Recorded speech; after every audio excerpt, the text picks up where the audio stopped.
네, 지난해 직장인 세전 평균 연봉이 처음으로 4천만 원대 평균 올라선 연봉이 것으로 1억 원을 넘는 여성의 평균 대기업들이 출산 늘고 연령이 있습니다. 급격히 높아지고 통계청이 있습니다. 우리나라 임금 통계 근로자들이 청년단은 받는 급여 수준을 분석해 발표. 평균 연봉, 평균 학력, 평균 지능, 평균 재산. 모든 것이 평균화되는 사회, 여러분은 어떻게 생각하십니까? 평균이란 기준에 스스로를 맞추고 이에 뒤처지지 않도록 끊임없이 노력해야 하는 사회. 이제는 행복마저도 평균이라는 기준이 잣대가 되어버린 시대에 평균의 종말의 저자 도드로주의 이야기가 흥미롭게 다가옵니다. In the 50s, the United States Air Force had this really serious problem, which is we had just gotten these jet-powered planes, right? We went from propellers to jets that go the speed of pilots. So they were trying to figure out what's the problem. So the generals, for a while, they actually blamed everyone they could possibly blame. They thought it was the pilots. They literally said, well, this generation doesn't have the right stuff. They're not as good as the World War II aces.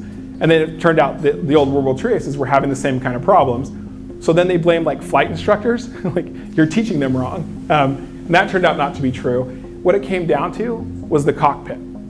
Since the Civil War, the guiding design philosophy for the military had been, if you want to design something like a cockpit, you need one cockpit that fits most people, right? And you're not going to be able to fit everyone, but one cockpit to fit the most people. So they're busy doing this, but one guy, this guy named Gilbert Daniels, he's one of my favorite people.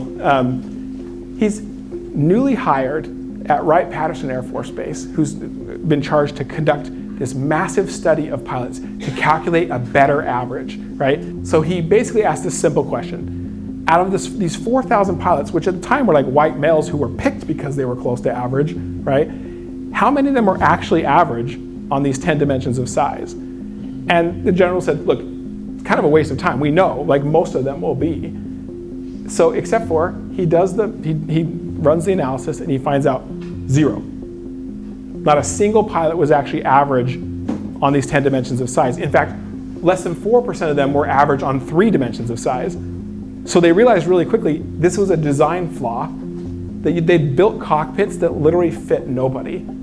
누군가는 키가 크고 팔다리가 길지만 반대로 누군가는 그렇지 않을 것이니 아무리 정교한 평균을 구한다고 하더라도 그것은 단 한 사람의 신체에도 맞지 않는 이도저도 아닌 조종속의 설계가 된다는 것이죠. 결국 평균적인 조종사는 존재하지 않았습니다. 사회에서 마주하는 수많은 평균 속에서 적어도 평균 이상은 되어야 한다는 압박과 평균 이하에서 느껴야 했던 좌절감은 철저하게 평균에 맞춰져 설계된 사회 시스템과 표준화된 교육으로부터 탄생한 당연한 결과가 아닐까. 그동안 평균적인 조종사가 되기 위해 스스로를 억지로 끼워 맞추었던 것은 아닌지 그에 져서 평균의 종말을 통해서 다시금 이러한 생각들을 하게 됩니다. 토드 로즈는 사회가 평균화 시스템에서 벗어나지 못할 때 가장 중대한 문제는 개개인성의 부재에서 발생한다고 말합니다. 정형화되고 획일화된 평가 시스템으로 개인이 가진 모든 고유한 개성, 잠재력과 같은 특성들이 완전히 무시되고 억제된다는 겁니다.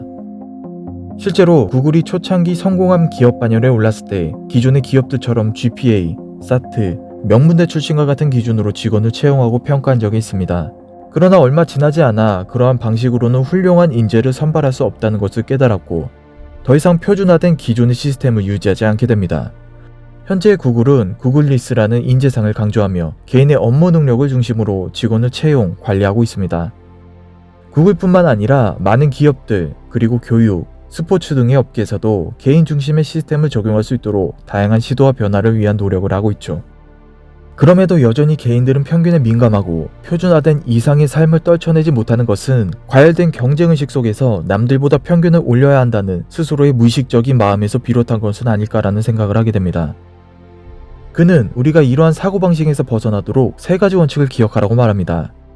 우리의 모든 성격과 특성은 제각각이라는 들쭉날쭉의 원칙, 주어진 상황과 환경에 따라서 정체성조차 변한다는 맥락의 원칙, 개인의 성장과 발달에 정해진 경로는 없다는 경로의 원칙입니다.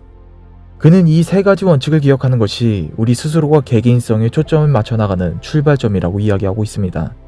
And we're still stuck as a society with this mindset of averages. We're so used to seeing ourselves as a type or how far we deviate from the average that defines almost everything about how we see ourselves, how we see our kids, how we see our colleagues.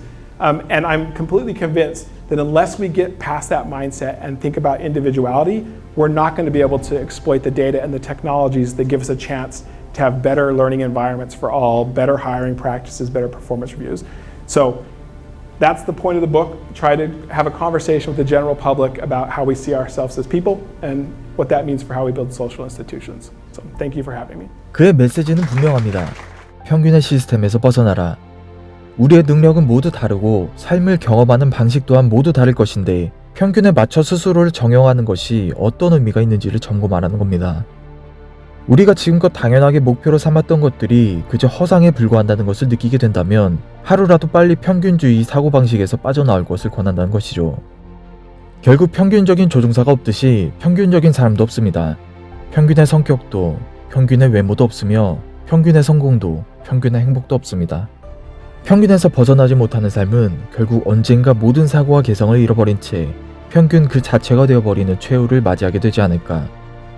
평균 이하라는 누군가의 평가에 부끄러워하기보다는 평균이라는 잣대에서 벗어나지 못하는 그들의 모습에 더욱 안타까움을 느껴야 하는 것이 아닌가.